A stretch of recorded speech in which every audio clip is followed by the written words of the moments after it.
আসসালামু আলাইকুম, সবাই কেমন আছেন? আশা করি যে যেখানে আছেন সবাই খুব ভালো আছেন। আলহামদুলিল্লাহ আমরাও ভালো আছি। চলে এলাম নারায়ণগঞ্জ।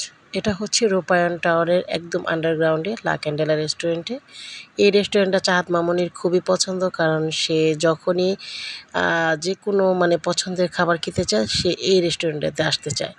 তো আজকে সে চলে এসেছে এখানে সি ফুড খেতে। সি ফুডের একটা সুন্দর কম্বো লা ক্যান্ডেলাতে অফারে দিয়েছে।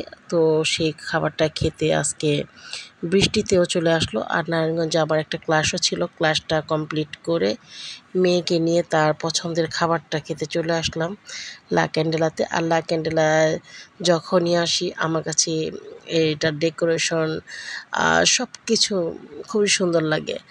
আর এখানকার যে ভাইয়ারা আছে তাদের ব্যবহারও অনেক অনেক ভালো। তারা খুবই আন্তরিকতার সাথে আপনাকে যে কোনো খাবার সার্ভ করবে। তো আমরা খাবারটা আগে থেকে অর্ডার করে তারপরে একটু ঘুরে ঘুরে আপনাদেরকেও দেখাচ্ছিলাম লা ক্যান্ডেলাটাকে। তো এটার ডেকোরেশনটা তো দেখলেনই, খুবই চমৎকার। একদম ছোটোখাটো একটা সিমসাম গুছানো প্লেস। আপনি এখানে বসে যে কোনো খাবার অর্ডার দিয়ে ছোটোখাটো একটা আড্ডা দিয়ে দিতে পারবেন। তো আমি আর আমার মেয়ে মিলে অনেক গল্প করলাম, অনেক কথা বললাম। আর কি আর বলবো, এখানে পরিবেশটা সত্যি খুব সুন্দর।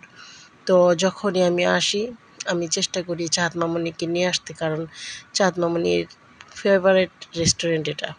তো আমি তেমন একটা সি ফুড পছন্দ করি না। চাহাত যেহেতু পছন্দ করে তার পছন্দ মতনই নিয়ে আসলাম। আর তার যেহেতু এক্সাম শেষ হলে সে সবসময় একটু বাইরে ঘুরতে চায়। আর বেশি দূরে না গিয়ে নারায়ণগঞ্জের মধ্যে লা ক্যান্ডেলাই বেস্ট।